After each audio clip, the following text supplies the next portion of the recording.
이거 제 거예요? 어,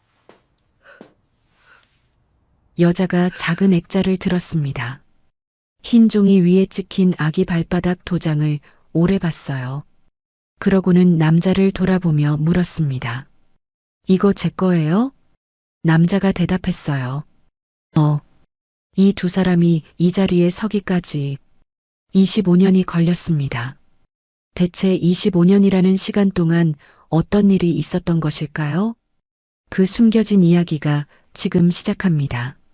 새벽 5시였습니다. 아직 해가 뜨지 않은 골목은 파랗고 조용했어요. 멀리 어디선가 새 한 마리가 울었습니다. 그게 전부였죠. 쇠문 여닫는 소리가 났습니다. 삐걱하고 그러고는 묵직한 철제 셔터가 올라가는 소리가 골목 전체에 울렸어요. 기익.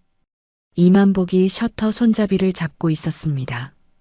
67살. 허리가 약간 굽어 있고 손마디는 굵고 거칠었어요. 운동화 끝이 닳아 있었죠. 오래 쉬는 것들이 풍기는 냄새. 그런 사람이었습니다. 셔터가 다 올라가자 만복은 잠시 그 자리에 서서 가게 안을 들여다봤습니다. 공구가 가득한 선반들, 모통, 드라이버, 페인트, 전선, 나사못. 전부 제자리에 있었어요. 늘 그렇듯이 만복은 가게 안으로 들어가 형광등 스위치를 올렸습니다. 깜빡깜빡하던 등이 켜지자 가게가 환해졌어요.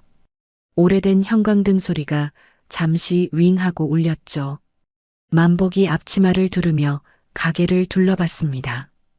뭔가를 확인하듯이 아니면 인사를 하듯이 그러다 멈췄습니다.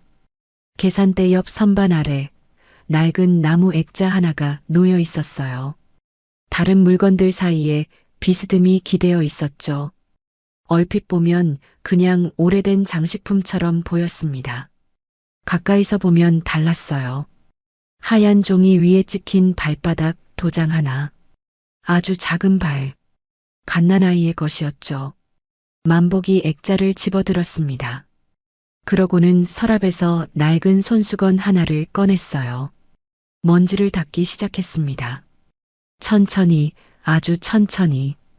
유리를 닦고 액자 테두리를 닦고 뒷면까지 닦았어요. 별로 먼지도 없었는데 계속 닦았습니다. 닦다가 잠시 멈췄어요. 만복이 발바닥 도장을 가만히 들여다봤습니다. 그 작은 발을 손가락으로 살짝 유리를 짚었다가 뗐죠. 아무 말도 없었습니다. 만복은 액자를 도로 제자리에 내려놓았어요. 그러고는 빗자루를 들고 가게 앞 골목을 쓸기 시작했습니다. 아무 일도 없었다는 듯이 그게 오늘의 시작이었어요. 골목은 여전히 조용했습니다. 해가 막 뜨려 하고 있었어요. 골목에 아침이 왔습니다. 해가 낮게 떠서 가게 앞을 길게 비추고 있었어요. 만복이 빗자루질을 마치고 문 앞에 서 있을 때 골목 저쪽에서 누군가 걸어왔습니다. 최순덕 할머니였어요. 73. 이 골목에서 30년 넘게 산 분. 장보고 돌아오는 참이었는지 비닐봉지 2개를 양손에 들고 있었습니다. 일찍 나왔네. 늘 이 시간에 나오죠. 그렇지, 맨날 그렇지. 할머니가 가게 앞에서 잠깐 발을 멈췄습니다. 만복을 올려다봤어요. 할머니는 키가 작았습니다. 고개를 들어야 했죠. 만복 씨, 나 어제 꿈 꿨어. 무슨 꿈이요? 잃어버린 물건 찾는 꿈. 오래 찾던 거 갑자기 손에 쥐어지는데, 근데 내가 그게 그건 줄을 모르는 거야. 그냥 모르고 지나친 거야. 만복이 아무 말 안 했습니다. 잃어버린 게 돌아올 때 알아보지 못하면 그게 진짜 비극이더라고. 꿈에서 그런 생각이 들었어. 할머니는 그 말을 하고 그냥 지나쳐 갔습니다. 장보고 돌아가는 발걸음이 가뿐했어요. 만복은 한참 그 뒷모습을 봤습니다. 할머니가 골목 모퉁이를 돌아 사라졌어요.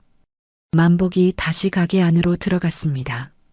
계산대에 앉아서 공구 카탈로그를 폈어요. 할머니 말은 이미 흘려들은 것 같았습니다. 머릿속에 남긴 않은 것 같았어요. 그냥 아침이었습니다. 오전 9시가 넘자 골목에 사람들이 하나둘 나왔습니다. 만복의 철물점에는 낯익은 얼굴들이 들어왔어요. 이 골목 30년 단골들. 만복이 한 명 한 명 이름을 알고 그 집 사정도 알고 뭘 고치러 왔는지 말 안 해도 대충 아는 사람들이었습니다. 오영감이 먼저 왔습니다. 75. 뒷집 살다가 아들네로 이사가서 이제는 걸어서 20분 걸리는 곳에 사는데 그래도 여기 오는 분이었어요. 만보가 콘센트 고장 났어. 어제부터. 어느 방이요? 안방. 아들네가 고쳐준다고는 하는데 언제 해줄지 모르잖아. 만복이 서랍에서 부품 하나를 꺼냈습니다. 들여다보다가 다른 걸 꺼냈어요. 이거 드릴게요. 교체 어렵지 않아요. 차단기 내리고 하면 돼요. 얼마야? 그냥 드려요. 또 그러면 안 되지. 다음에 뭐 살 때 계산하세요. 오영감이 부품을 받아들고 한참 만복을 봤습니다. 그러고는 씩 웃으며 나갔어요. 그 다음은 아랫집 아주머니. 그 다음은 미용실 사장. 그 다음은 세탁소 할머니. 만복은 한 명씩 맞이했습니다. 물건을 팔기도 하고 그냥 이야기만 하다 보내기도 하고 작은 부품은 그냥 주기도 했어요.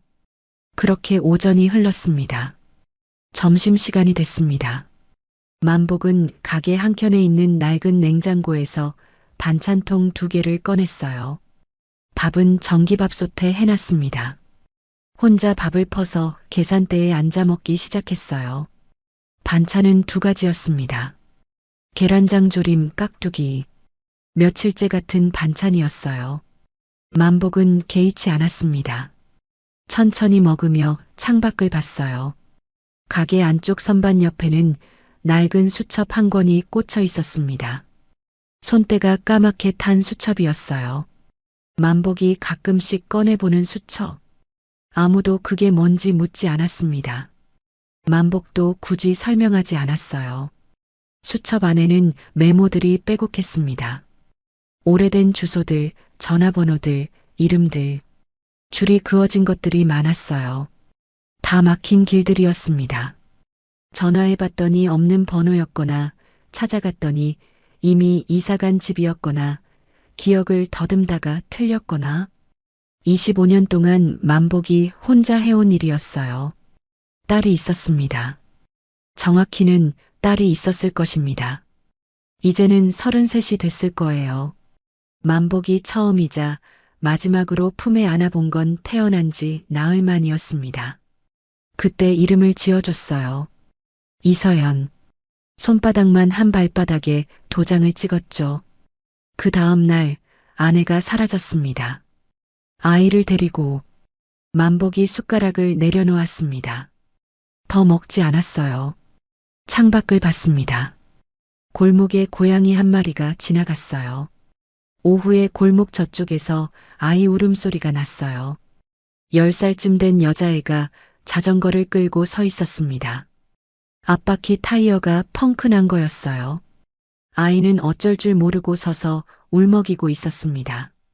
집까지 멀었는지 아니면 엄마한테 혼날 것 같았는지 만복이 그걸 봤습니다. 가게에서 도구 가방을 들고 나왔어요. 아이 옆에 쪼그려 앉아 타이어를 들여다봤습니다. 아저씨, 고칠 수 있어요? 할 수 있어.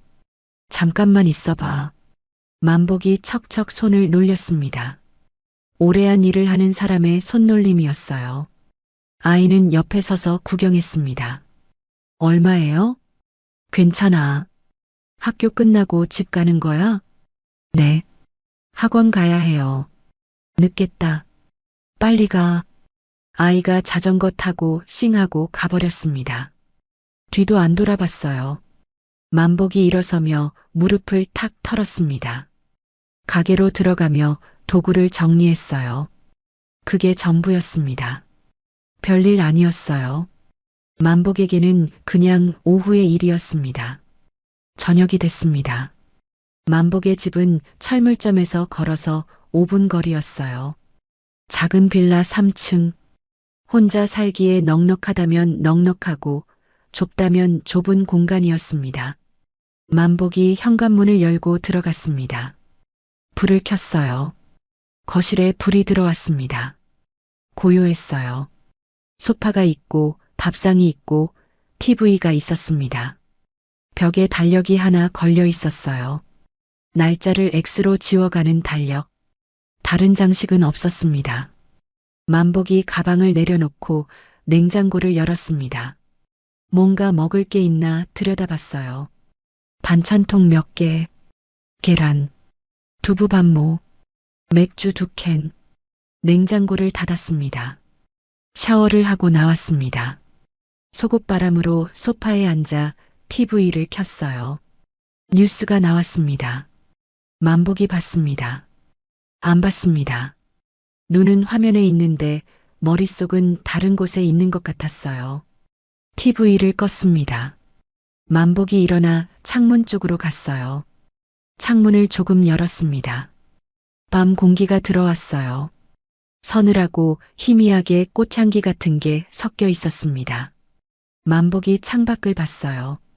골목 가로등이 켜져 있었습니다. 길을 걷는 사람이 한두 명 보였어요. 혼자였습니다. 늘 그랬습니다. 만복은 그게 당연하다고 생각했어요. 아니면 당연하다고 스스로를 설득해왔거나 그게 뭔지는 이제 구분이 안 됐습니다. 창문을 닫았어요. 불을 끄고 침실로 들어갔습니다. 오늘도 그냥 하루가 갔습니다. 저녁 6시가 조금 넘었습니다. 만복이 철물점 셔터를 내리고 있을 때였어요. 오늘도 별일 없이 하루가 끝나가고 있었죠. 그때 골목 저쪽에서 발소리가 났습니다. 빠르고 가벼운 발소리였어요. 만복이 고개를 들었습니다. 박성근이었어요. 67살. 만복과 초등학교부터 같이 다닌 친구. 50년 넘게 알아온 사람이었습니다. 얼굴이 넓고 웃음이 많고 말이 많고 걱정도 많은 사람이었어요. 지금도 얼굴이 벌겋게 상기돼 있었습니다. 뭔가 좋은 일이 있을 때 나오는 얼굴이었어요. 야, 이만복. 뭐야, 왜 소리 질러? 이거 받아. 성근이 봉투 하나를 내밀었습니다. 하얀 봉투였어요. 만복이 받아들었습니다. 청첩장이었어요. 만복이 봉투를 열었습니다. 안에서 반듯하게 접힌 청첩장이 나왔어요. 펼쳤습니다. 박준우, 서하은. 그 두 이름이 나란히 적혀 있었습니다. 준우가 결혼해? 드디어야, 드디어. 내가 몇 년을 기다렸는지 알아? 언제? 다음 달 둘째 주 토요일. 꼭 와야 해. 너 빠지면 나 서운하다. 만복이 날짜를 다시 봤습니다. 그러고는 청첩장을 접어 봉투에 도로 넣었어요. 알았어. 갈게. 그냥 간다고 하면 안 되고. 진심으로 와야 해. 내 아들 결혼인데. 알았다고. 성근이 셔터에 기대며 팔짱을 꼈습니다. 얼굴에서 흥분이 가라앉지 않았어요. 신부가 괜찮은 애야. 준우가 3년 사귀었어. 성격도 좋고 얼굴도 예쁘고. 근데 좀 사연이 있어. 무슨 사연? 어릴 때 입양됐대. 친부모가 없어. 그래서 그런지 성격이 더 야무지더라고. 이름이 서하은인데. 만복의 손이 멈췄습니다. 봉투를 쥔 손이었어요. 만복이 그대로 굳었습니다. 성근은 눈치채지 못했어요. 계속 말을 했습니다. 생부를 아직도 못 찾았다더라고. 본인은 별로 연연 안 하는 것 같던데 뭐. 어릴 때부터 양부모 밑에서 컸으니까. 그쪽 부모도 좋은 분들이야. 내가 만나봤거든. 만복이 아무 말도 하지 않았습니다. 야, 너 듣고 있어? 듣고 있어. 왜 그래? 얼굴이 왜 그래? 아니야. 괜찮아. 성근이 만복의 얼굴을 한번 들여다봤습니다. 뭔가 이상하다는 듯이. 그러다 그냥 넘겼어요. 만복이 워낙 표정 변화가 없는 사람이라 별로 이상하게 생각하지 않은 것 같았습니다. 그래, 잘 쉬어. 날짜 잊지 마. 성근이 골목을 내려갔습니다. 쟁걸음이었어요. 금방 모퉁이를 돌아 사라졌습니다. 만복은 그 자리에 서 있었습니다. 셔터는 절반쯤 내려진 채 멈춰 있었어요. 만복이 내리다 멈춘 거였습니다. 손은 손잡이를 쥐고 있었지만 움직이지 않았어요. 입양됐대. 생부를 아직도 못 찾았다더라고. 그 말이 귓속에서 맴돌았습니다. 만복이 천천히 셔터를 내렸어요. 끼익 하고 소리가 나며 셔터가 닫혔습니다. 자물쇠를 채웠습니다. 그러고는 청첩장 봉투를 바라봤어요. 서하은. 이름이 낯설었습니다. 전혀 연결될 이유가 없는 이름이었어요. 전국에 입양된 아이가 얼마나 많은지 만복도 알고 있었습니다. 생부를 못 찾은 경우도 흔한 일이었어요. 나이도 맞는지 안 맞는지 아직 모르는 일이었죠. 그런데 가슴 어딘가가 이상했습니다. 설명이 안 되는 느낌이었어요. 심장이 한 박자 느리게 뛰는 것 같은, 아니면 빠르게 뛰는 것 같은, 뭔지 모르겠는데 아무튼 평소와 달랐습니다. 만복이 걸음을 옮겼습니다.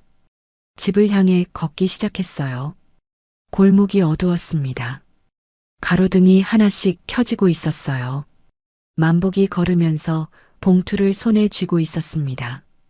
꽤 세게 쥐고 있었어요. 손마디가 조금 하얘졌습니다. 집에 들어왔습니다. 가방도 내려놓지 않았어요.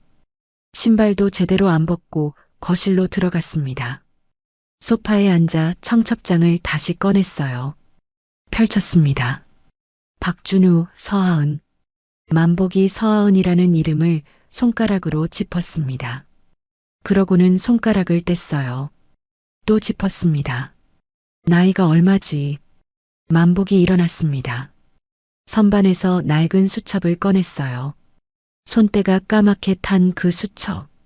펼쳤습니다. 손으로 페이지를 넘겼어요. 넘기다 멈췄습니다. 오래된 메모가 하나 있었어요. 흐릿한 글씨로 적혀 있었습니다. 서연이, 2002년생. 만복이 그 메모를 보다가 수첩을 덮었습니다. 2002년생이면 지금 23이었어요. 33이 아니었습니다. 맞지 않았어요. 그런데 만복은 수첩을 덮고 나서도 한참 소파에 앉아 있었습니다. 일어나지 않았어요. 아닐 것이다. 그 생각을 했습니다. 맞다, 아닐 것이다. 이런 일이 실제로 일어날 리 없다. 세상이 그렇게 좁지 않다. 내 친구 아들 결혼식에 갔더니 그 신부가 내 딸이라는 게 무슨 드라마 같은 소리냐? 그런데 만복이 수첩을 다시 펼쳤습니다. 다른 페이지를 찾았어요. 더 오래된 메모였습니다. 글씨가 더 흐릿했어요. 아내가 사라지고 나서 만복이 수소문했던 것들이 적혀 있었습니다. 아내가 마지막으로 목격된 장소, 아내 친정 쪽 연락처, 아내가 이름을 바꿨을 가능성, 아이가 입양될 가능성, 입양될 가능성이라고 적혀 있었어요. 만복이 그 부분을 오래 봤습니다. 25년 전에 가능성 중 하나로 적어뒀던 메모였어요. 그때는 그냥 가능성 중 하나였습니다. 실제로 입양됐다는 걸 확인하지 못했고 확인할 방법도 없었어요. 그래서 줄을 쳐놨습니다. 막힌 길이라고. 만복이 수첩을 덮었습니다. 눈을 감았어요. 나이가 맞지 않는다. 이름도 다르다. 그냥 입양된 아이일 뿐이다. 아무 상관없다. 그런 생각을 했는데 눈을 떴어요. 만복이 핸드폰을 꺼냈습니다. 성근한테 전화를 눌렀다가 끊었어요.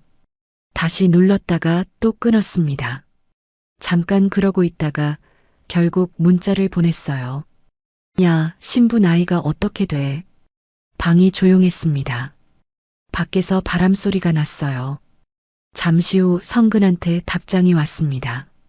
33인가? 준우가 2살 아래라고 했으니까. 왜? 만복이 핸드폰을 내려놓았습니다. 33이었어요. 서연이가 살아있다면 지금 33이었습니다. 방이 더 조용해진 것 같았습니다. 아무 소리도 들리지 않았어요. 만복이 손바닥으로 무릎을 짚었습니다.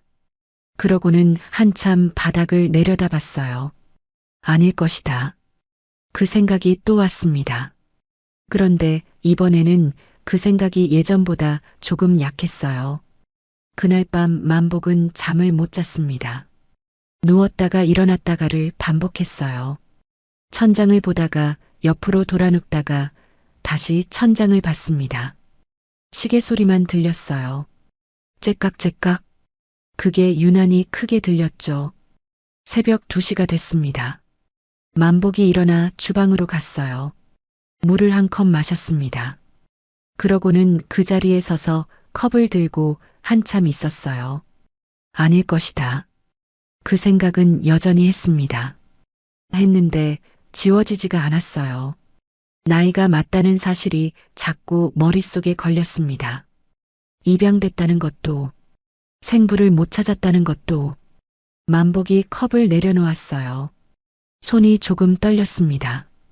다음 날이 됐습니다. 만복은 철물점을 열었어요. 손님을 맞았습니다. 물건을 팔았어요. 다 했습니다. 그런데 아무것도 머릿속에 들어오지 않았어요. 손님이 무슨 말을 해도 한 박자씩 늦게 대답했습니다. 단골 아주머니가 만복 얼굴을 들여다보며 물었어요. 어디 아파요? 얼굴이 왜 그래요? 괜찮아요. 잠을 좀 못 잤어요. 많이 피곤해 보이는데. 괜찮아요. 아주머니가 나가고 나서 만복이 계산대에 앉았습니다. 두 손으로 얼굴을 감쌌어요. 그러고는 한숨을 길게 내쉬었습니다. 어떻게 해야 하나? 가장 먼저 드는 생각은 그냥 있자는 것이었습니다. 결혼식에 하객으로 가서 축하하고 오면 되는 거였어요. 신부 얼굴 한번 보고 아닌 게 확실하면 그냥 끝이었습니다. 어차피 아닐 가능성이 훨씬 컸어요. 만복 자신도 그걸 알고 있었습니다. 그런데 만약 비슷하게 생겼으면 어떻게 하나? 그 생각이 들었습니다. 만복이 수첩을 꺼냈어요. 또 폈습니다.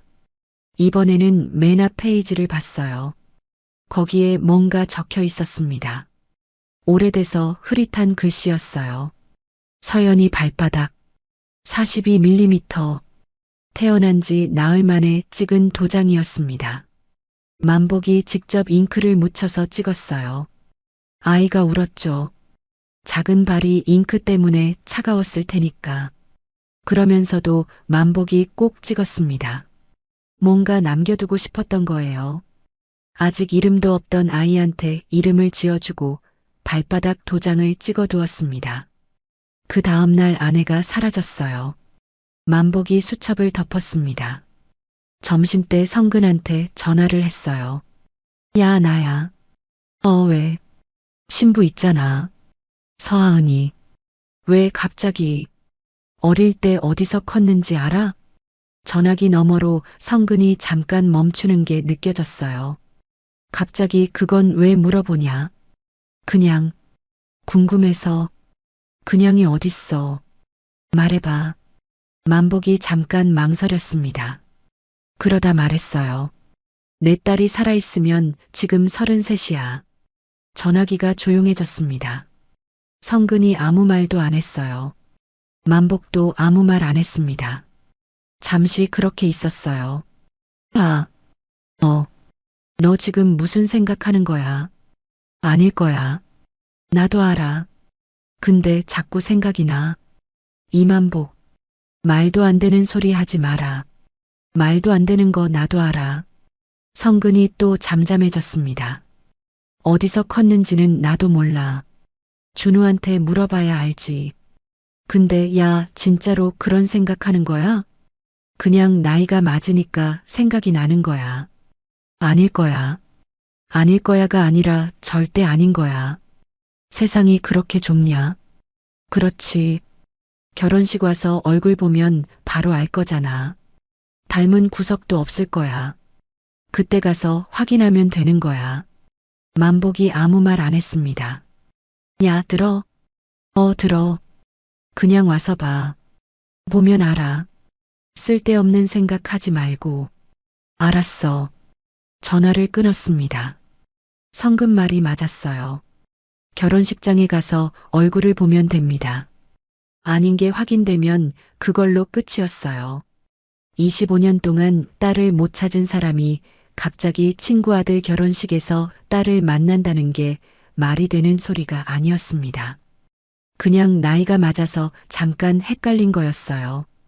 그런데 만복이 다시 수첩을 폈습니다. 이번에는 중간쯤 페이지였어요. 거기에 메모가 하나 있었습니다. 15년 전쯤에 적은 메모였어요. 아내가 아이를 데리고 사라진 후 만복이 수소문했을 때 아내가 남자를 만나 같이 살다가 그 남자와도 헤어졌다는 이야기를 들었습니다. 그 이후로는 행방이 묘연했어요. 아내 친정 쪽에서도 연락이 끊겼다고 했고 아는 사람들도 아무도 모른다고 했습니다. 아내가 혼자 아이를 키우다가 힘들어서 입양을 보냈을 가능성. 그게 메모에 적혀 있었어요. 만복이 그 문장에 손가락을 올렸습니다.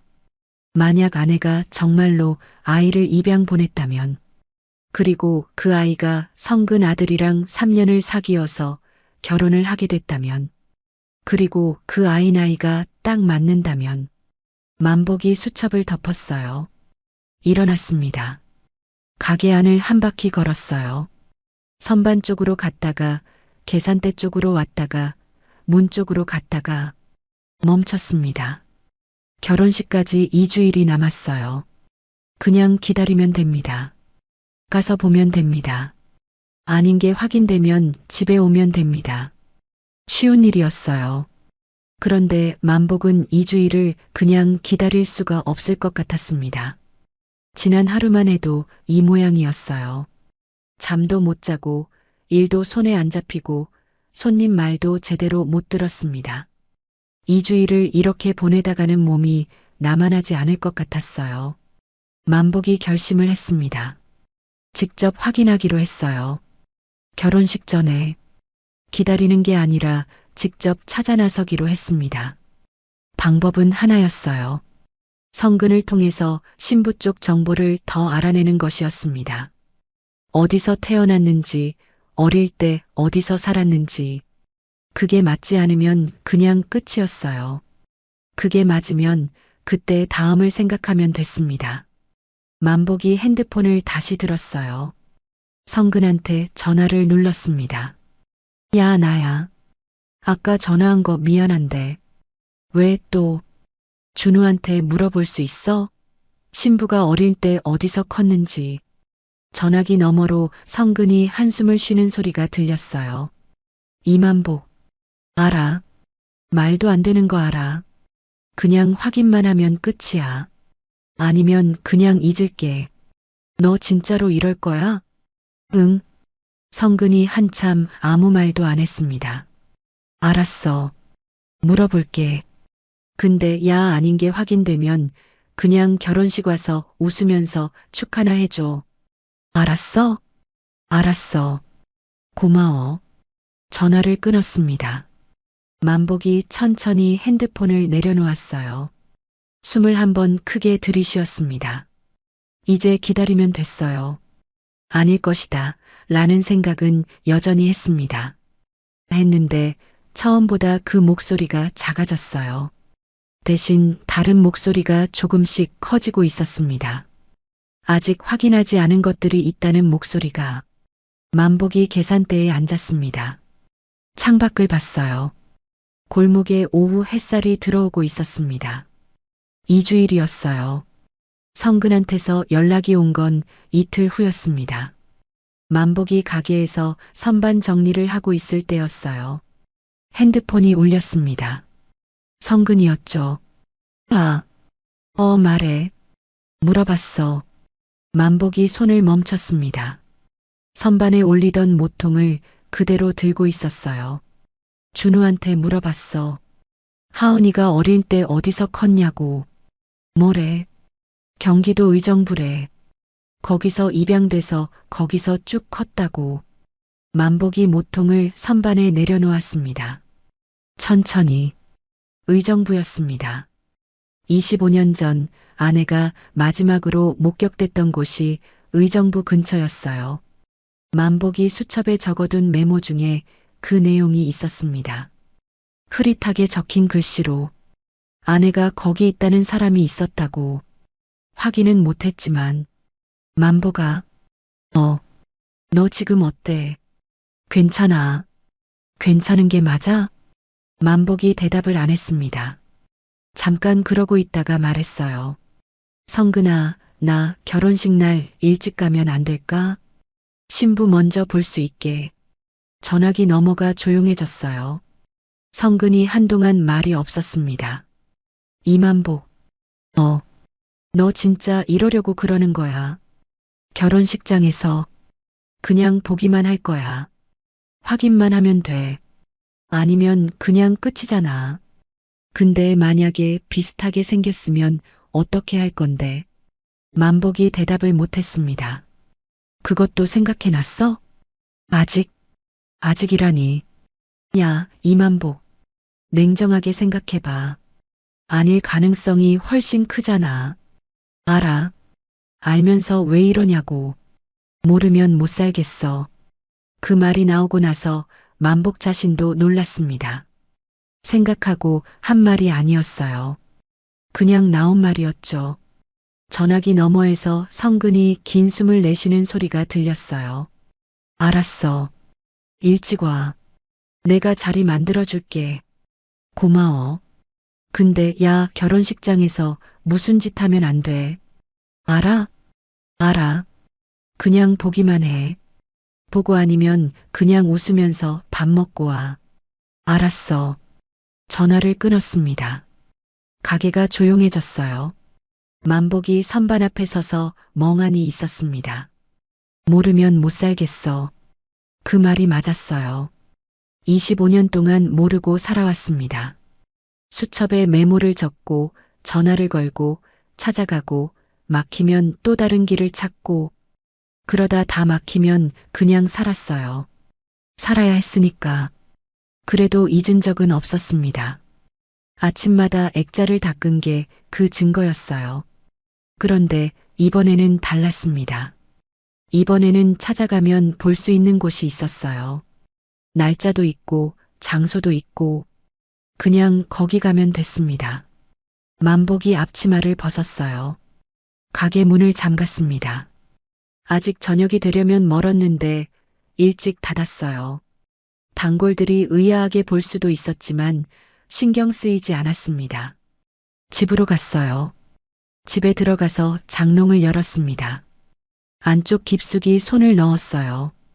뭔가를 꺼냈습니다. 비닐봉지였어요. 안에 옷이 하나 들어 있었습니다. 양복이었어요. 짙은 감색, 언제 샀는지 기억도 잘 안 나는 양복이었습니다. 한 번도 입지 않은 옷이었어요. 만복이 양복을 꺼내 옷걸이에 걸었습니다. 한 발짝 물러서서 봤어요. 결혼식이 이틀 앞이었습니다. 그날 밤 만복은 수첩을 폈어요. 맨 앞장을 봤습니다. 발바닥 도장 메모 옆에 처음 보는 글씨로 뭔가 적혀 있었어요. 아니, 처음 보는 게 아니었습니다. 만복이 적은 글씨였는데 너무 오래돼서 잊고 있던 것이었어요. 서연아, 아빠가 꼭 찾을게. 25년 전에 적은 글씨였습니다. 만복이 그 글씨를 한참 봤어요. 손가락으로 짚지는 않았습니다. 그냥 봤어요. 수첩을 덮었습니다. 불을 껐어요. 누웠습니다. 이번에는 잠이 왔어요. 빨리 왔습니다. 며칠 만에 처음이었죠. 결혼식 날 아침이었습니다. 만복이 일찍 일어났어요. 씻고 양복을 입었습니다. 거울을 봤어요. 오래 봤습니다. 67살 남자가 거울 속에 있었어요. 허리가 굽고 손마디가 굵고 머리가 반쯤 센 남자. 딸한테 아버지라고 불릴 자격이 있는지 모르겠는 얼굴이었습니다. 만복이 넥타이를 고쳐 맸어요. 자격 같은 건 나중에 생각하면 됐습니다. 지금은 가는 게 먼저였어요. 만복이 현관문을 열고 나갔습니다. 밖에 햇살이 있었어요. 맑은 날이었습니다. 골목이 환했어요. 만복이 걸음을 내디뎠습니다. 결혼식장을 향해서 25년 만에 처음으로 딸이 있을지도 모르는 곳을 향해서 발걸음이 생각보다 가벼웠어요. 피로연 장소는 시끌벅적했습니다. 테이블마다 사람들이 앉아 떠들고 웃었어요. 음식 냄새가 났고 어디선가 아이 웃음소리도 들렸습니다. 좋은 날의 소음이었어요. 만복은 그 한가운데 앉아 있었습니다. 아무 말도 안 하고 아무것도 먹지 않고 그냥 앉아 있었어요. 손만 무릎 위에 올려놓은 채로 신랑 신부가 테이블을 돌기 시작했습니다. 만복의 테이블 차례가 됐어요. 신랑 준우가 먼저 인사를 했습니다. 아버지 친구분이시죠? 와주셔서 감사합니다. 그래. 잘 살아. 만복이 준우 손을 잡았습니다. 짧게. 그러고는 옆에 선 신부 쪽을 봤어요. 가까이서 보니 더 선명했습니다.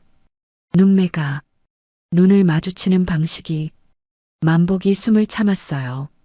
안녕하세요. 와주셔서 감사해요. 신부 하은이 웃으며 인사를 했습니다. 만복이 고개를 끄덕였어요. 말이 나오지 않았습니다. 뭔가 말을 해야 했는데 입이 움직이질 않았어요. 하은이 고개를 살짝 기울였습니다. 낯선 어르신이 자기를 그렇게 보는 게 조금 이상하게 느껴졌을 거예요. 어르신, 저희 아는 사이인가요? 만복이 그제야 정신을 차렸습니다. 아니야. 처음 봐. 근데 어디서 본 것 같아서. 그러세요? 저도 어디서 뵌 것 같기도 한데. 하은이 웃었어요. 예의 바른 웃음이었습니다. 그러고는 다음 테이블로 이동했어요. 준우가 따라갔습니다. 두 사람의 뒷모습을 만복이 봤어요. 성근이 만복 옆에 바짝 붙어 앉았습니다. 목소리를 낮췄어요. 괜찮아? 어가 어딨어. 얼굴이 하얗잖아. 괜찮다고. 이만복, 지금 어떻게 할 생각이야? 말해봐. 만복이 잠깐 성근을 봤습니다. 그러고는 다시 하은이 있는 쪽을 봤어요. 하은은 다른 테이블에서 웃고 있었습니다. 확인해야 해. 어떻게? DNA 검사. 성근이 말문이 막혔습니다. 잠깐 그러고 있다가 낮은 목소리로 말했어요. 야, 정신 차려.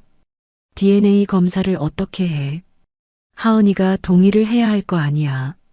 오늘 결혼한 애한테 당신 내 딸인 것 같으니 검사해 봅시다. 이게 말이 돼?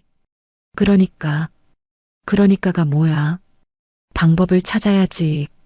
성근이 이마를 짚었습니다. 만복이 성근을 보며 말했어요. 나 저 애한테 말 걸어볼게. 뭐라고? 만복이 일어섰습니다. 성근이 팔을 잡았지만 만복이 천천히 뿌리쳤어요. 그러고는 하은이 있는 테이블 쪽으로 걸어갔습니다. 하은은 마침 혼자였어요. 준우가 다른 하객과 이야기하는 사이에 잠깐 혼자 서 있었습니다. 음료를 들고 창가 쪽으로 눈을 돌리고 있었어요. 만복이 다가갔습니다. 하은이 만복을 봤어요. 아까 자기를 이상하게 바라보던 어르신이었습니다. 하은이 웃었어요. 어르신, 또 뵙네요. 미안해요. 아까 너무 빤히 봤죠? 아니에요. 괜찮아요. 만복이 뭔가를 말하려고 했습니다. 그런데 막상 하은 앞에 서니 아무 말도 나오지 않았어요. 25년 동안 찾아다녔는데 막상 눈앞에 있으니 입이 열리지 않았습니다. 신부가 예쁘게 웃네요. 겨우 그 말이 나왔습니다. 하은이 웃었어요. 감사해요. 많이 떨렸는데 이제 좀 괜찮아졌어요. 결혼식이 떨리죠. 네. 근데 어르신은요? 오늘 표정이 좀. 내가요? 네. 뭔가 많이 생각하시는 것 같아서요. 만복이 하은을 봤습니다. 눈치가 빠른 아이였어요. 만복은 잠깐 뭐라고 해야 할지 생각했습니다. 오래된 생각이 좀 났어요. 오래된 생각이요? 오래전에 잃어버린 게 있거든요. 오늘 그게 생각났어. 하은이 만복을 봤습니다. 그 눈이 잠깐 멈췄어요. 많이 소중한 거였어요? 제일 소중한 거. 하은이 고개를 끄덕였어요. 더 묻지 않았습니다. 그냥 같이 잠깐 창밖을 봤어요. 둘 다 아무 말 없이. 그 침묵이 이상하게 편했습니다. 만복은 그게 이상했어요. 처음 보는 사람인데. 아니, 처음 보는 사람이 아닐 수도 있는데.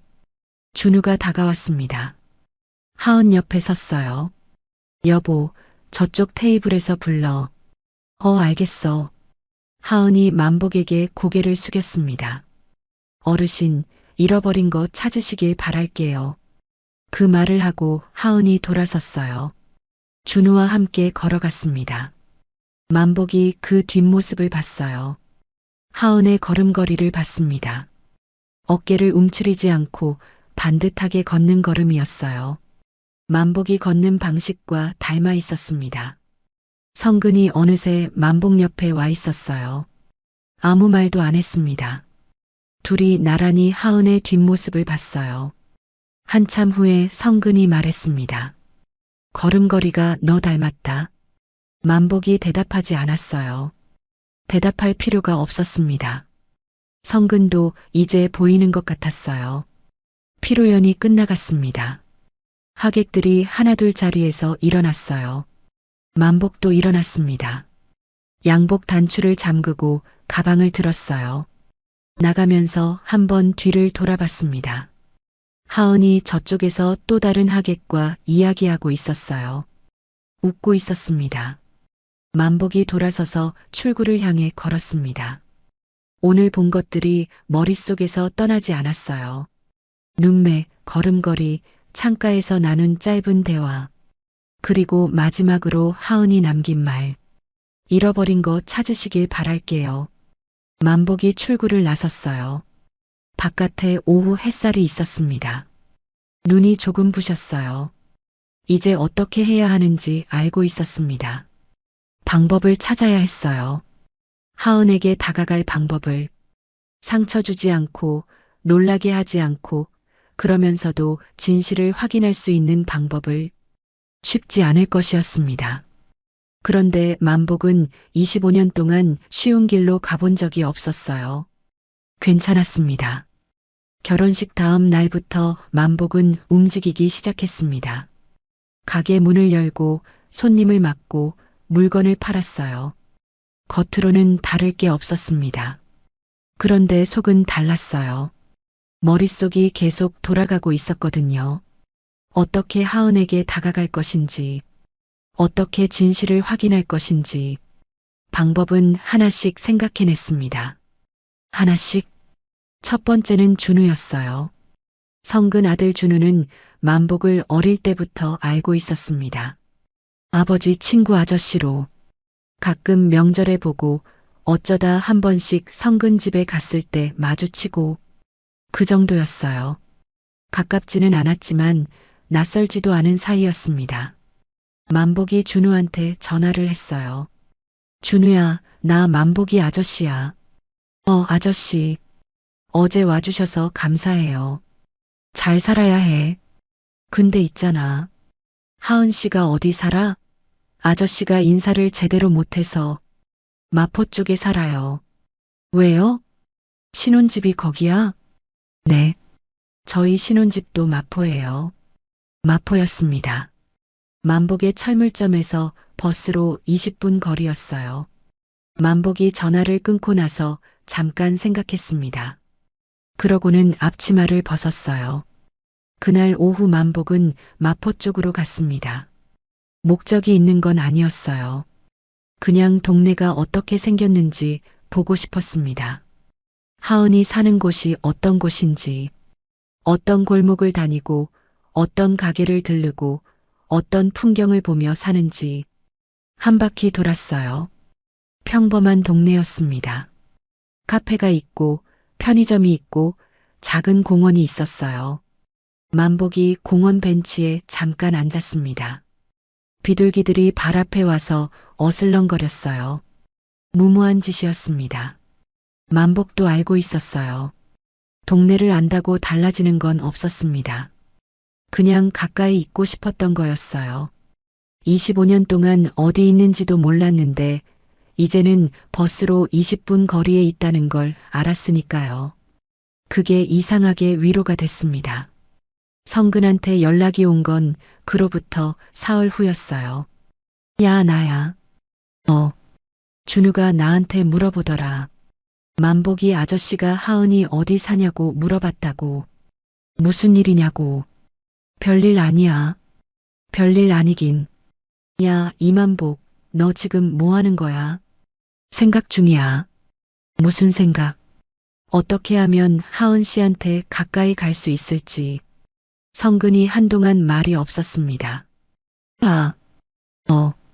이거 잘못되면 내 아들 결혼 생활이 흔들리는 거야. 알아? 알아.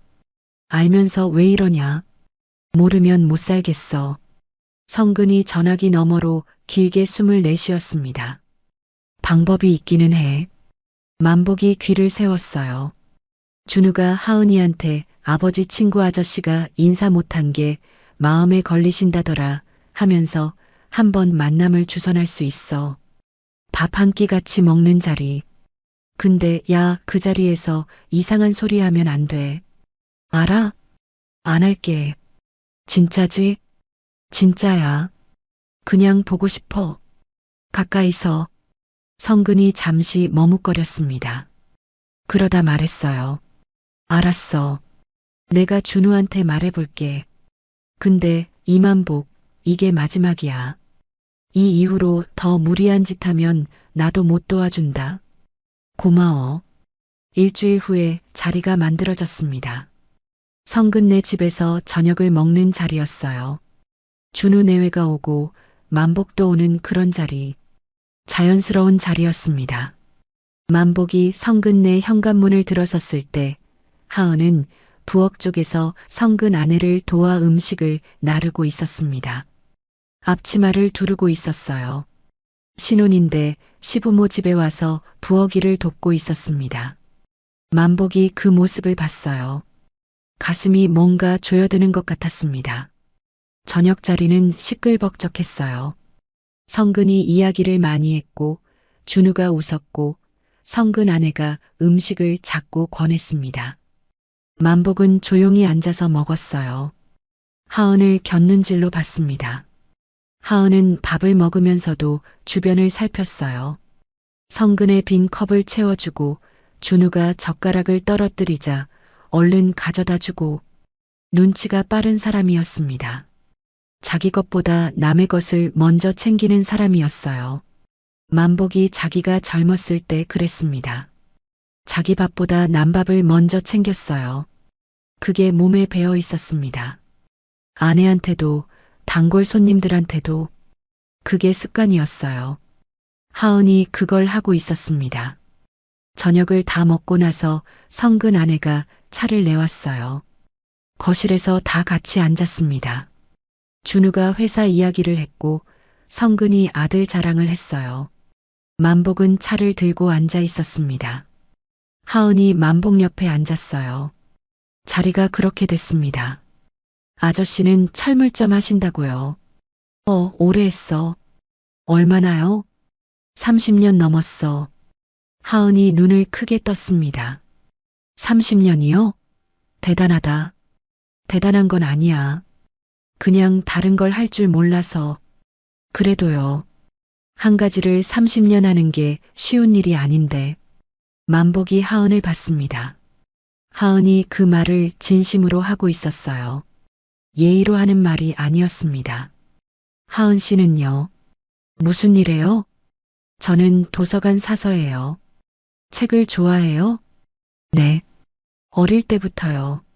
책이 없었으면 어떻게 살았을까 싶어요. 그 말을 할 때 하은의 표정이 잠깐 달라졌습니다. 뭔가를 떠올리는 얼굴이었어요. 어릴 때 많이 읽었어요? 네. 혼자 있는 시간이 많았거든요.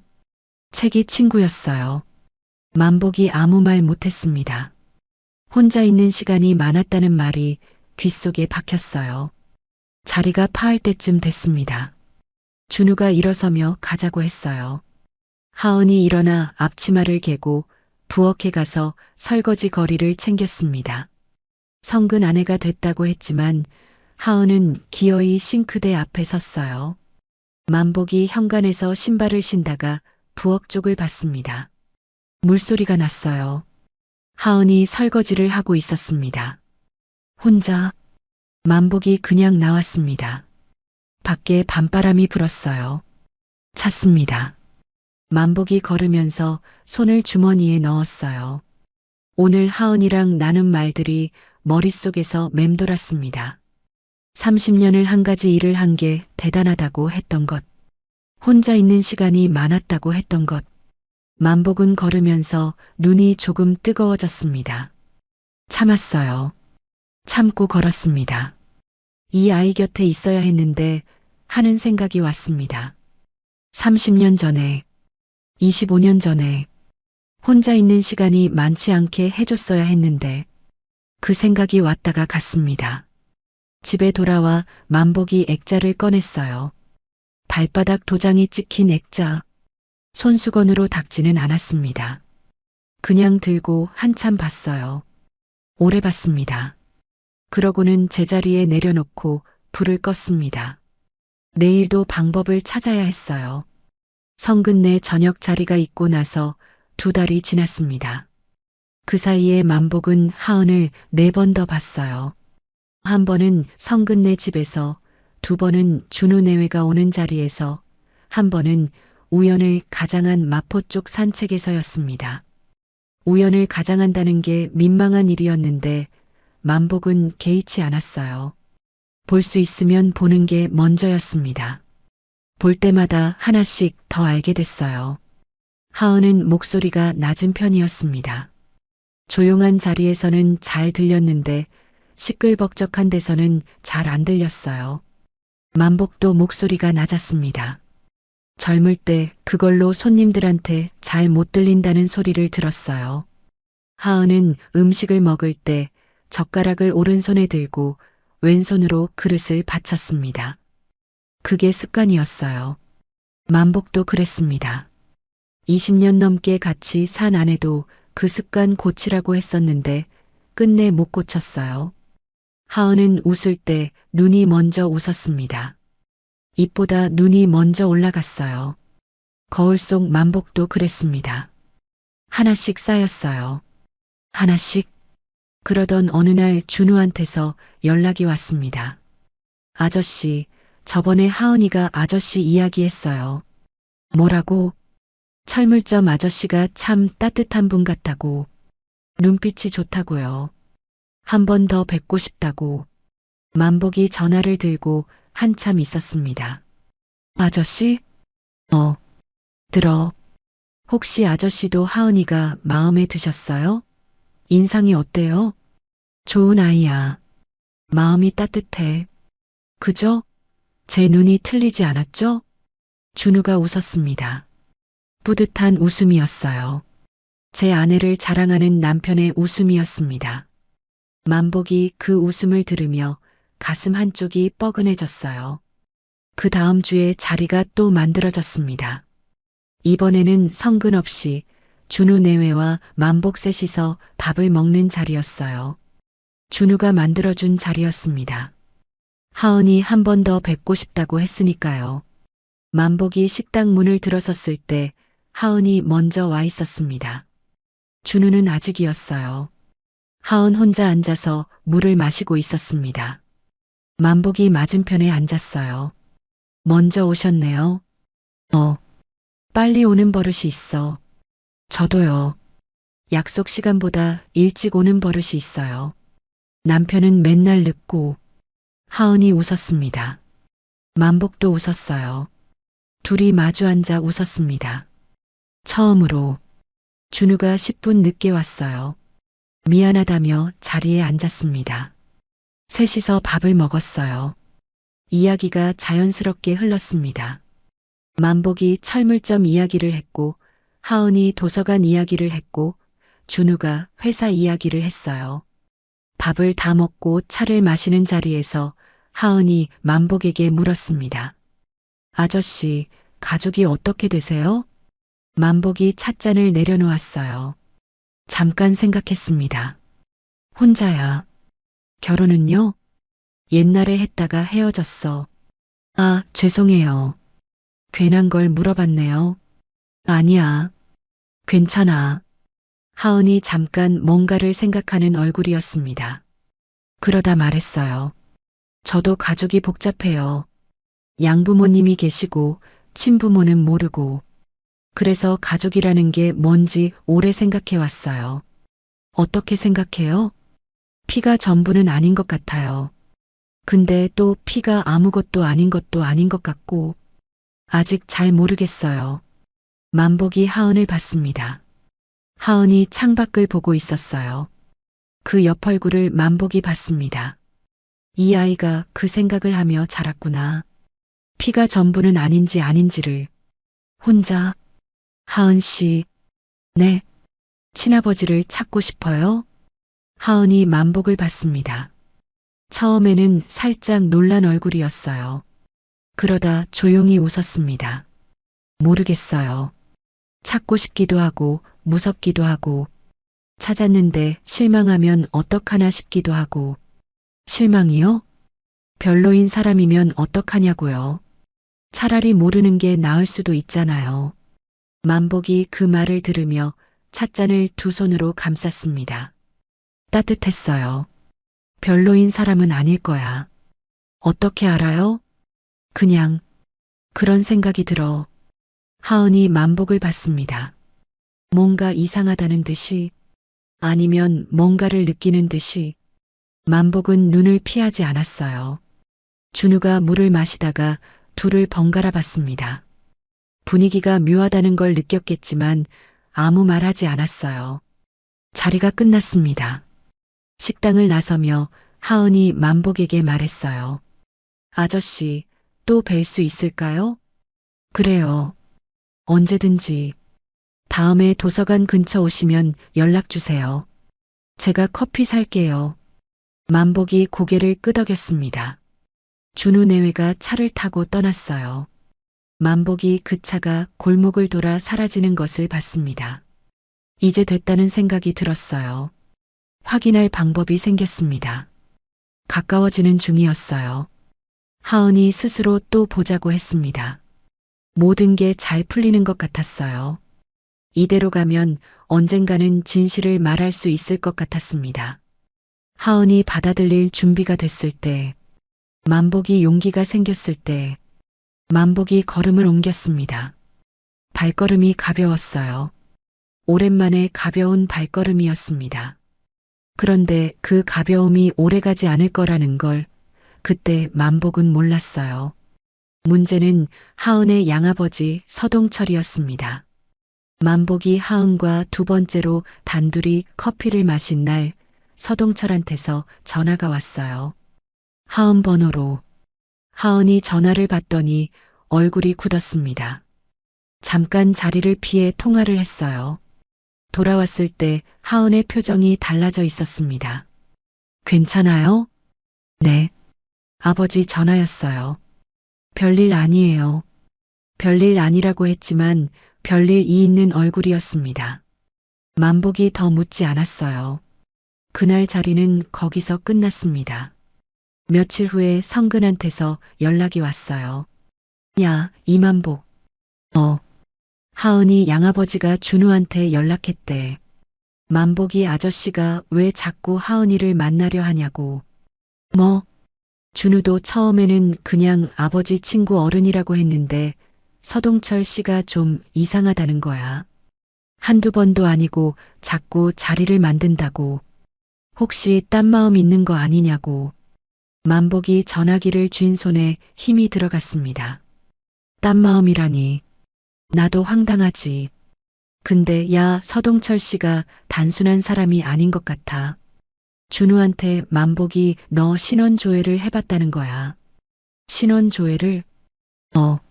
증거 없는지, 사기 전력 없는지 다 깨끗하게 나왔다고는 했는데 태도가 영 마음에 안 들어. 이 사람 뭔가 숨기는 게 있는 것 같아. 만복이 잠자코 있었습니다. 서동철이 숨기는 게 있다. 그 말이 걸렸어요. 만복이 이미 짐작하고 있는 것이 있었습니다. 하은의 생부가 누구인지 서동철이 알고 있을 가능성. 하은의 어머니가 죽기 전에 뭔가를 남겼을 가능성. 그런데 일부러 하은에게 알리지 않은 것일 수도 있었어요. 성근아. 서동철 씨가 하은이한테 뭔가 숨기고 있을 수 있어. 무슨 소리야? 하은이 어머니가 죽기 전에 생부 이름을 남겼을 수 있어. 근데 서동철 씨가 그걸 하은이한테 안 알려줬을 수 있다고. 전화기 넘어가 조용해졌습니다. 성근이 한참 말이 없었어요. 이만복, 너 지금 그 말 진지하게 하는 거야? 그게 맞다면 서동철 씨가 왜 그러겠어? 이유가 있을 거잖아. 그러니까 만나봐야 해. 아, 만나서 뭐라고 할 거야? 혹시 내가 하은이 생부 아니냐고 물어볼 거야? 만복이 대답하지 않았습니다. 그게 대답이었어요. 성근이 숨을 들이켰습니다. 이만복 잘못되면 하은이가 상처받는 거야. 준우 결혼 생활도 흔들려. 내가 몇 번을 말했어. 알아. 알면서. 그래도 해야 해. 전화가 끊겼습니다. 성근이 끄는 거였어요. 만복이 전화기를 내려놓았습니다. 가게 안이 조용했어요. 선반에 공구들이 줄지어 있었습니다. 늘 보던 것들인데 오늘따라 낯설었어요. 그날 밤 준우한테서 문자가 왔습니다. 아저씨, 하은이 아버지가 아저씨 만나는 거 좋아하지 않으시는 것 같아요. 저도 잘 모르겠어요. 당분간 자리 잡기가 어려울 것 같아요. 죄송해요. 만복이 문자를 읽고 또 읽었습니다. 당분간. 그 단어가 눈에 박혔어요. 다음 날 만복은 서동철을 찾아갔습니다. 준우한테 연락처를 물어봤어요. 준우가 왜 그러냐고 물었지만 만복이 그냥 인사드리고 싶다고 했습니다. 준우가 머뭇거리다가 알려줬어요.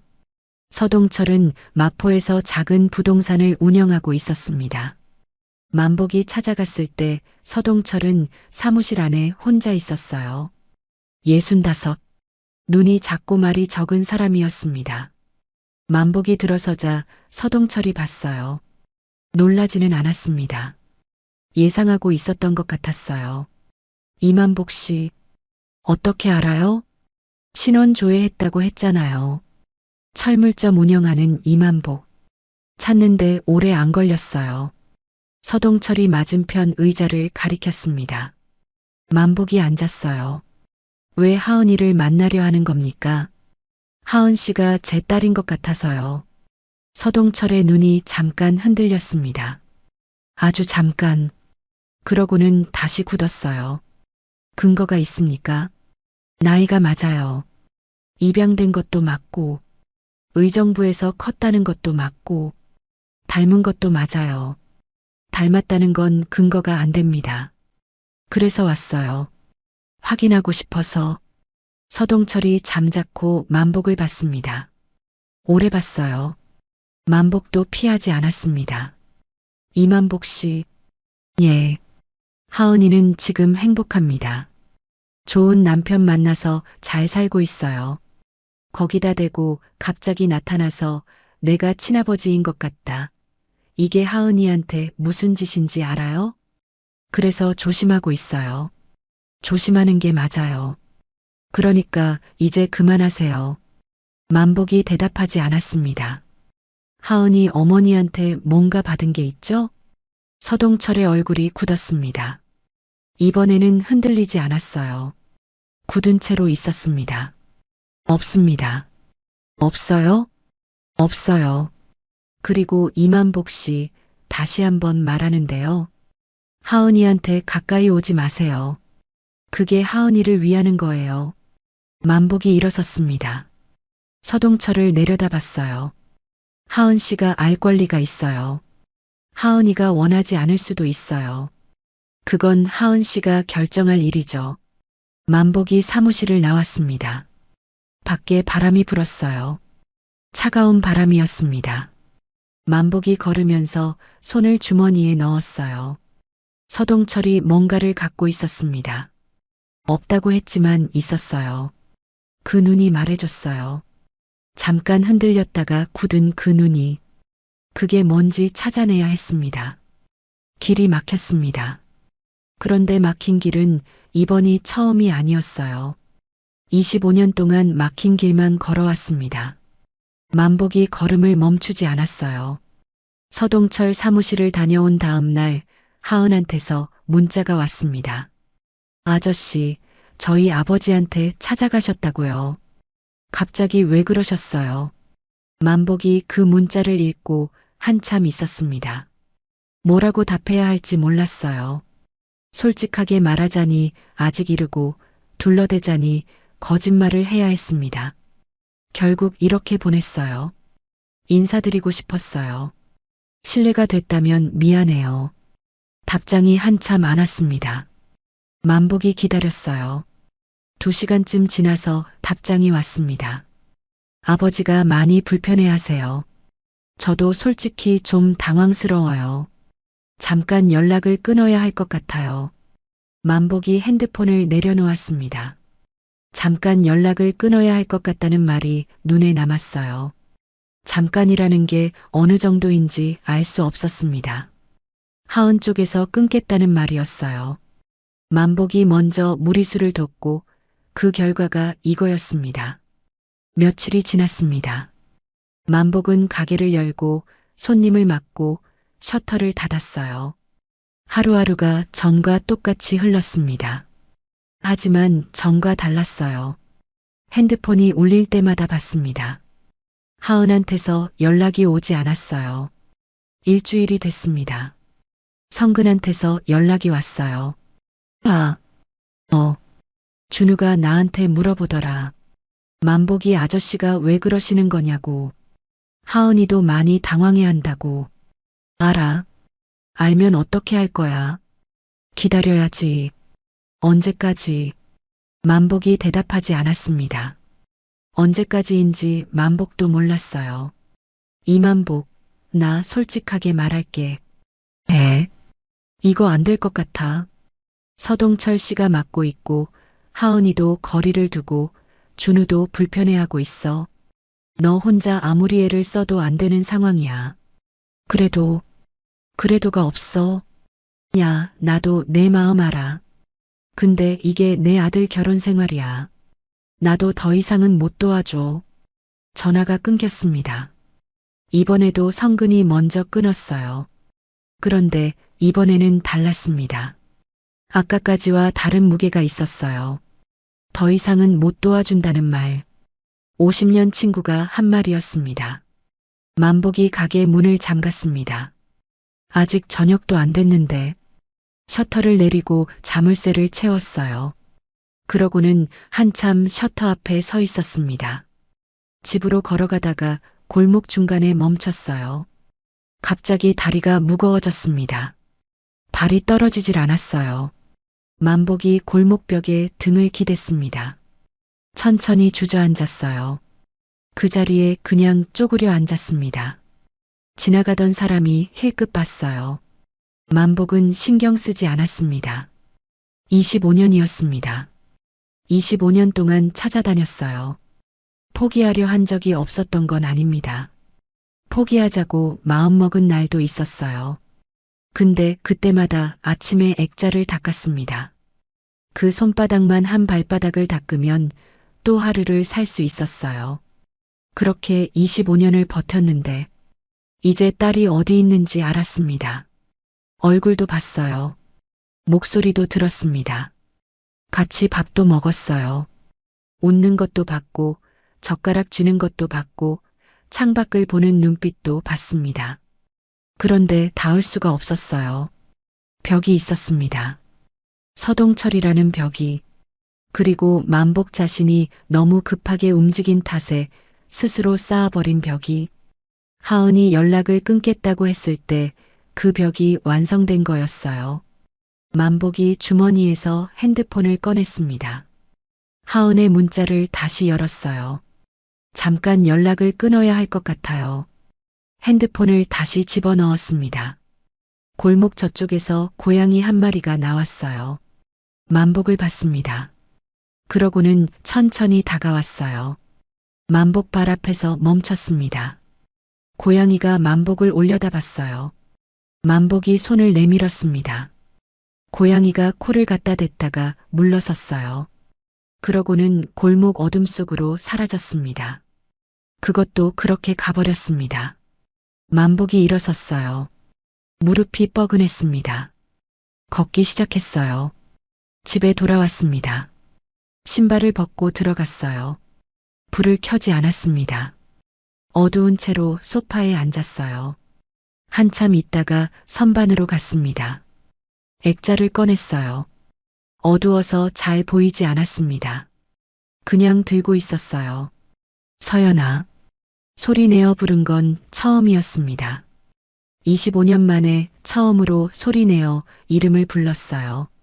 가게에서도 집에서도 혼자 걸을 때도 한 번도 소리 내어 부른 적이 없었는데 목소리가 이상하게 나왔습니다. 잠기고 떨렸어요. 아빠가 너무 급했나 보다. 그 말을 하고 나서 만복이 그 자리에서 움직이지 않았습니다. 어두운 방에 혼자 앉아서 액자를 두 손으로 쥐고서 눈물이 났어요. 닦지 않았습니다. 그냥 뒀어요. 소리도 없이 그냥 흘렀습니다. 사흘이 지났습니다. 만복은 가게를 열지 않았어요. 셔터를 올리지 않았습니다. 처음 있는 일이었어요. 30년 넘게 아파도 열었고 비가 와도 열었고 아내가 사라진 날에도 열었는데 이번에는 열 수가 없었습니다. 단골 아주머니가 셔터 앞에서 두드렸어요. 만복이 안에서 들었습니다. 나가지 않았어요. 아주머니가 한참 있다가 갔습니다. 집에 있었습니다. 밥은 먹었어요. 먹어야 하니까 계란 하나를 삶아서 먹었습니다. 물도 마셨어요. 그게 전부였어요.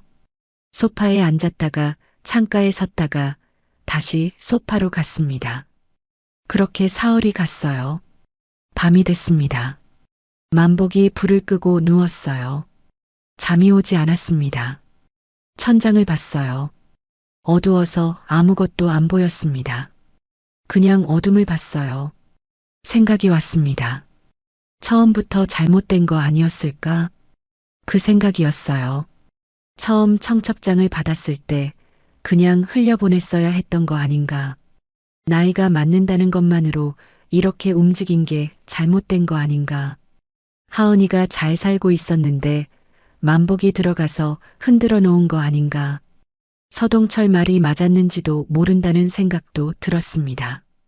하은이는 지금 행복하다고 했어요. 그 행복을 만복이 건드린 거였습니다. 확인도 안 된 채로 만복이 몸을 돌렸습니다. 벽을 봤어요. 그런데 그것만이 아니었습니다. 더 깊은 데서 올라오는 생각이 있었어요. 만복이 평생 애써 들여다보지 않으려 한 생각이었습니다. 내가 자격이 있나? 그거였어요. 25년 동안 딸을 못 찾은 아버지가, 아내가 아이를 데리고 사라지는 걸 막지 못한 남자가, 그동안 혼자 수첩에 메모나 적으면서 제대로 된 방법 하나 못 찾은 사람이 이제 와서 나타나서 아버지라고 하면 하은이한테 그게 무슨 의미가 있나?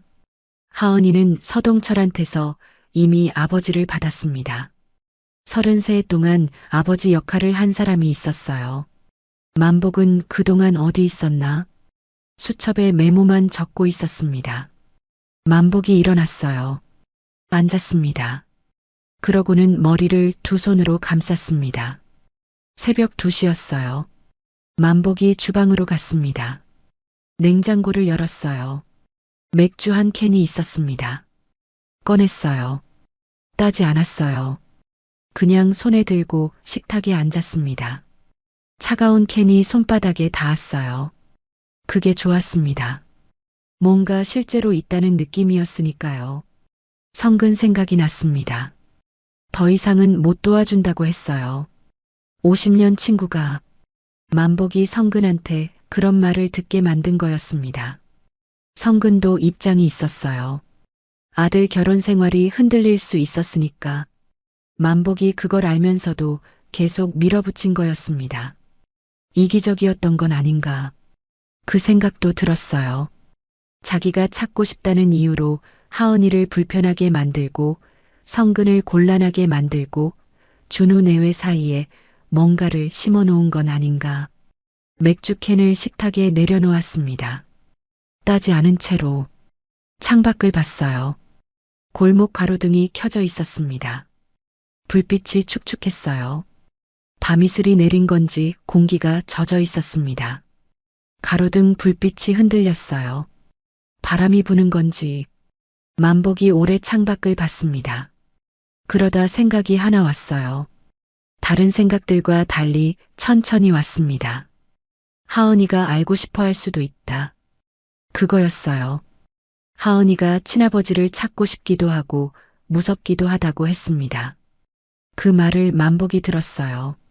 찾고 싶기도 하다고 했습니다. 무섭다고도 했지만 찾고 싶다고도 했어요. 만복이 찾아가는 게 하은이를 불편하게 하는 건지 아니면 하은이가 알아야 할 것을 전해주는 건지 그 경계가 어딘지 만복은 몰랐습니다. 그런데 한 가지는 알았어요. 자기가 결정할 수 없다는 것을. 이건 하은이가 결정해야 하는 일이었습니다. 만복이 알려주는 것까지가 만복의 일이었어요. 그 다음은 하은이가 선택하는 거였습니다. 받아들이든 거부하든. 그건 하은이 몫이었어요. 문제는 어떻게 알리느냐였습니다. 직접 말하는 건 이미 어그러졌어요. 서동철이 맡고 있고 하은이도 거리를 뒀습니다. 준우를 통하는 것도 준우를 더 곤란하게 만드는 일이었어요. 성근은 이제 못 돕겠다고 했고 만복이 식탁에 팔꿈치를 올렸습니다. 턱을 괴었어요. 가만히 생각했습니다. 방법이 하나 있었어요. 직접 하은이한테 편지를 쓰는 것이었습니다. 말로 하면 감정이 앞서고 상대방도 순간적으로 반응하게 됩니다. 그런데 글은 달랐어요. 읽는 사람이 혼자 읽을 수 있고 덮었다가 다시 펼칠 수 있고 천천히 생각할 수 있었습니다. 만복이 하고 싶은 말을 다 써서 하은이한테 전하는 것. 그 다음은 하은이가 결정하는 것. 강요하지 않는 방법이었어요. 만복이 할 수 있는 가장 조심스러운 방법이었습니다. 만복이 일어났어요. 서랍을 열었습니다. 편지지를 찾았어요. 없었습니다. 공책을 꺼냈어요. 볼펜을 들었습니다. 식탁에 앉았어요. 공책을 폈습니다. 볼펜 뚜껑을 뺐어요. 새벽 3시였습니다. 만복이 쓰기 시작했어요. 첫 줄이 나왔습니다. 하은 씨, 드릴 말씀이 있습니다. 그 다음은 천천히 나왔어요. 멈추기도 하고 지우기도 하고 다시 쓰기도 했습니다. 밤이 깊어갔어요. 가로등 불빛이 여전히 흔들렸습니다. 만복은 썼어요. 25년 동안 하지 못했던 말을. 편지를 다 쓰는데 사흘이 걸렸습니다. 첫날 밤에 시작해서 다음 날도 쓰고 그 다음 날도 고치고 10번쯤 다시 썼어요. 쓰다 보면 너무 길어졌습니다. 줄이면 너무 짧아졌어요. 감정이 너무 앞서면 지웠고 너무 딱딱하면 또 지웠습니다. 결국 남은 건 3장이었어요. 편지에는 이런 내용이 담겼습니다. 25년 전 일을 썼어요. 아내가 사라진 것, 딸을 찾아다닌 것, 수첩에 메모를 적어온 것, 결혼식장에서 하은을 처음 봤을 때 심장이 내려앉은 것, 눈매가 닮았다는 것, 젓가락 쥐는 습관이 닮았다는 것, 걸음걸이가 닮았다는 것, 그리고 이렇게 썼습니다. 확인하고 싶습니다. DNA 검사를 해보고 싶어요. 하은 씨가 원하지 않는다면 강요하지 않겠습니다. 이 편지를 읽고 연락을 끊어도 괜찮아요. 그게 하은 씨 선택이라면 존중하겠습니다. 다만 알 권리는 있다고 생각해서 이렇게 씁니다. 편지를 다 쓰고 나서 만복이 1번 읽었습니다. 2번 읽었어요. 그러고는 봉투에 넣었습니다. 문제는 어떻게 전하느냐였어요. 준우를 통하면 준우가 먼저 읽을 수 있었습니다. 성근을 통하면 성근이 말렸을 거예요. 직접 하은한테 보내면 서동철이 먼저 가로챌 수도 있었습니다. 어떤 방법도 깔끔하지 않았어요. 만복이 사흘을 더 생각했습니다. 그러다 방법이 하나 떠올랐어요. 하은이 도서관 사서라고 했습니다. 마포에 있는 국립도서관이었어요. 만복이 그 도서관 이름을 알고 있었습니다. 하은이 말해줬었거든요. 근처 오면 연락 달라고 했을 때 도서관으로 직접 찾아가는 것이었어요. 하은이 일하는 곳으로 서동철도 준우도 성근도 없는 곳에서 하은을 만나는 것이었습니다. 편지를 직접 건네고 오는 것. 읽든 안 읽든 그건 하은이 결정이었어요. 만복이 셔터를 올렸습니다. 나흘 만에 처음으로 가게 문을 열었어요. 형광등을 켰습니다. 깜빡깜빡하다 켜지는 불빛이 가게를 환하게 했어요. 단골 아주머니가 지나가다 들여다보고는 반가운 얼굴로 들어왔습니다. 어디 아프셨어요? 며칠 동안 안 보여서 걱정했잖아요. 아니에요. 좀 쉬었어요. 다행이다. 얼굴이 좀 수척하네요. 괜찮아요. 별일 없어요. 아주머니가 나갔습니다. 만복이 앞치마를 두르고 가게를 정리했어요. 며칠 만에 하는 일이었습니다. 선반을 닦고 공구 자리를 고쳐놓고 바닥을 쓸었어요. 몸을 움직이니 생각이 조금 정리됐습니다. 오후에 가게를 잠깐 닫았어요. 마포 쪽으로 갔습니다. 버스를 탔어요. 창가에 앉아서 바깥을 봤습니다.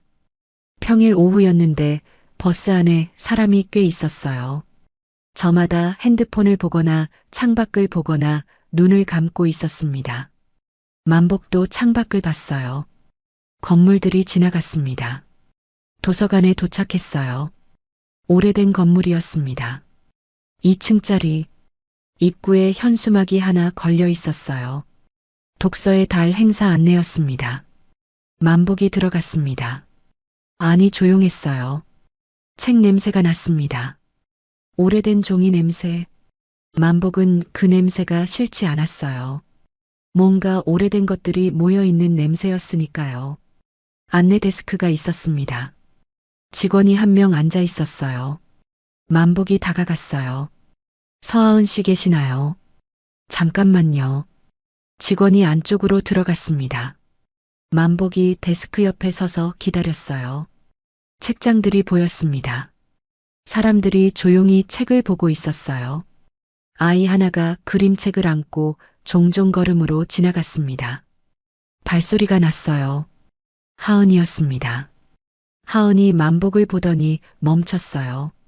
놀란 얼굴이었습니다. 그러다 조심스러운 얼굴이 됐어요. 아저씨, 미안해요. 갑자기 왔어요. 어떻게 여길? 말씀하셨잖아요. 근처 오면 연락 달라고. 연락 대신 왔어요. 하은이 잠깐 만복을 봤습니다. 뭔가를 재는 눈이었어요. 경계하는 눈이기도 했습니다. 아버지한테 찾아가신 거 저 많이 당황했어요. 알아요. 미안해요. 왜 그러셨어요? 솔직하게 말씀해 주세요. 만복이 봉투를 꺼냈습니다. 하은한테 내밀었어요. 여기 다 썼어요. 말로 하면 제가 제대로 못할 것 같아서. 하은이 봉투를 받습니다. 받지 않았어요. 잠깐 그러고 있었습니다. 무서워요.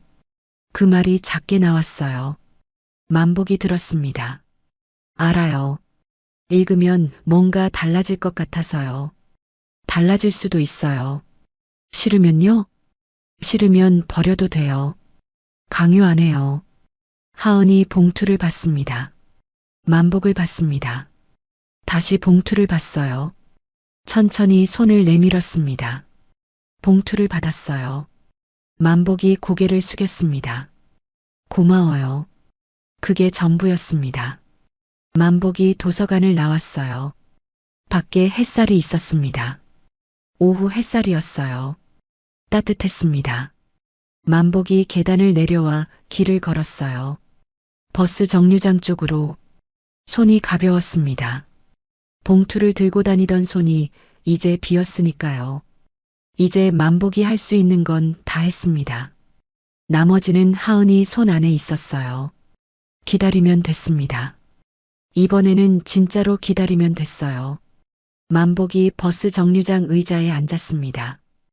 햇살이 등에 닿았어요. 따뜻했습니다. 일주일이 지났습니다. 만복은 가게를 열었어요. 손님을 맞았습니다. 밥을 먹었어요.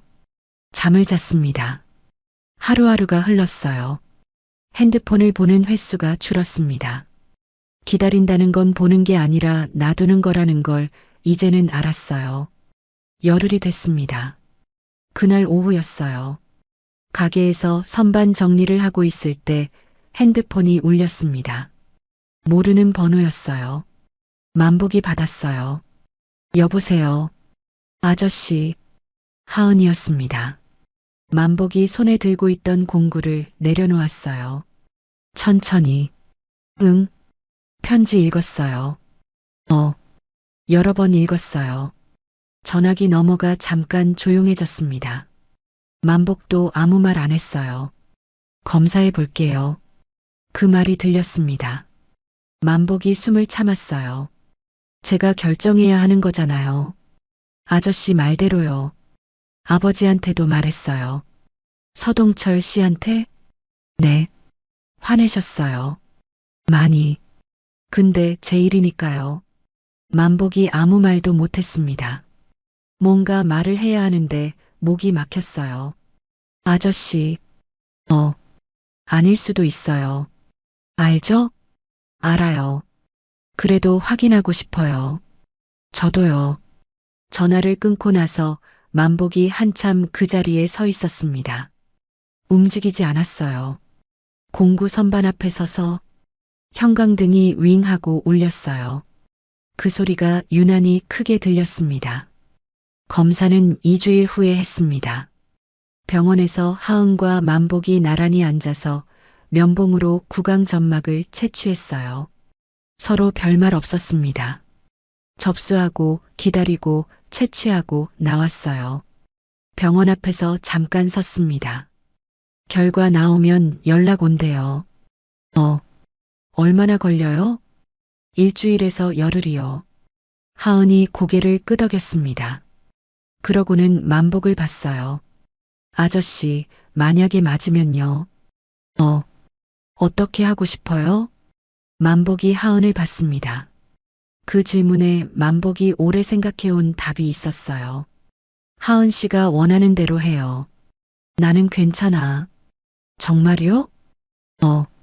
아버지라고 부르길 원하면 그렇게 해도 되고, 그냥 아저씨로 남길 원하면 그것도 괜찮아요. 하은 씨 삶이 흔들리는 건 원하지 않아요. 하은이 만복을 오래 봤습니다. 그러고는 작게 웃었어요. 잘 모르겠어요. 결과 나오면 그때 생각할게요. 그래요. 하은이 돌아섰습니다. 걸어갔어요. 만복이 그 뒷모습을 봤습니다. 반듯한 걸음걸이였어요. 열흘 후 결과가 나왔습니다. 만복이 결과지를 받아들었을 때 손이 떨렸어요.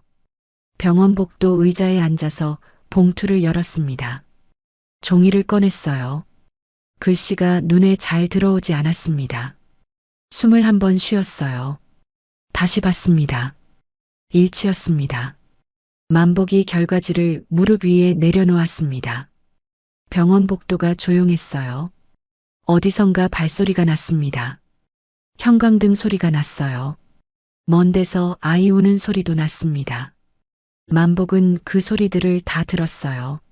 하나씩 하은한테 전화를 했습니다. 나와요. 결과 나왔어요? 어때요? 만복이 잠깐 있었습니다. 일치야. 전화기 너머가 조용해졌습니다. 한참 아무 소리도 안 났어요. 만복이 기다렸습니다. 하은이 울고 있었습니다. 소리는 안 났어요. 그런데 숨소리로 알 수 있었어요. 만복이 아무 말 안 했습니다. 하은도 아무 말 안 했어요. 그냥 전화를 연결한 채로 있었습니다. 그렇게 한참이 지났어요. 하은이 먼저 말했습니다. 저 이름이 원래 달랐대요. 엄마가 옛날에 그런 말을 한 번 했어요. 이름이 있었는데 바뀌었다고. 이서연이야. 어떻게 알아요? 내가 지었어. 전화기 너머에서 또 조용해졌습니다. 서연. 하은이 그 이름을 불렀어요. 자기 이름을. 처음 들어보는 이름을 처음으로 소리내어 불렀습니다. 만복이 눈을 감았어요. 며칠 후 하은이 철물점으로 왔습니다. 혼자였어요.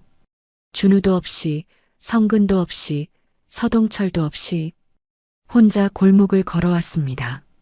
만복이 셔터를 올리다가 봤어요. 저쪽 골목 어귀에서 하은이 걸어오고 있었습니다. 만복이 셔터 손잡이를 잡은 채로 그 자리에 섰어요.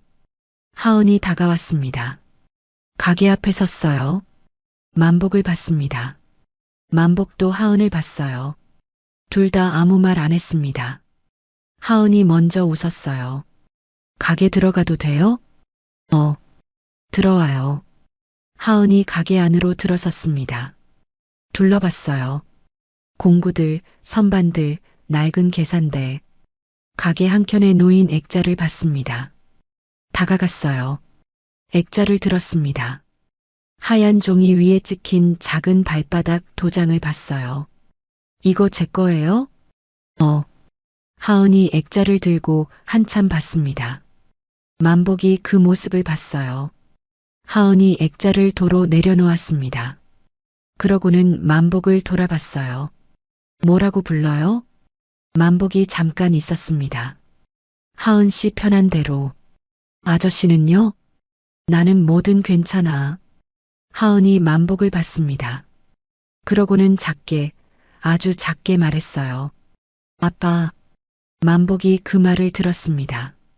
25년 만에 처음 들은 말이었어요. 만복이 고개를 숙였습니다. 얼굴을 들지 못했어요. 한참 그러고 있었습니다. 하은이 아무 말 안 했어요. 기다렸습니다. 가게 안이 조용했어요. 형광등이 윙하고 울렸습니다. 골목에서 바람소리가 들렸어요.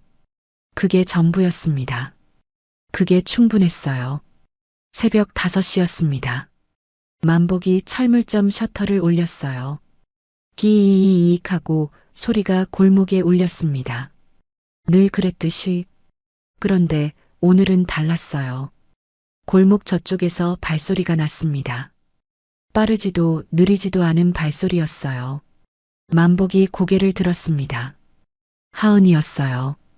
손에 종이봉투를 들고 있었습니다. 안에서 뭔가 따뜻한 냄새가 났어요. 국물 냄새였습니다. 아침 안 드실 것 같아서요. 만복이 아무 말 안 했습니다. 셔터 손잡이를 잡은 채로 그냥 봤어요. 하은이 먼저 가게 안으로 들어갔습니다. 계산대 위에 봉투를 올려놓았어요. 그러고는 만복을 돌아보며 웃었습니다. 만복도 웃었어요. 가게 안으로 들어갔습니다. 둘이 나란히 앉아서 아침을 먹었어요. 골목에 해가 뜨고 있었습니다.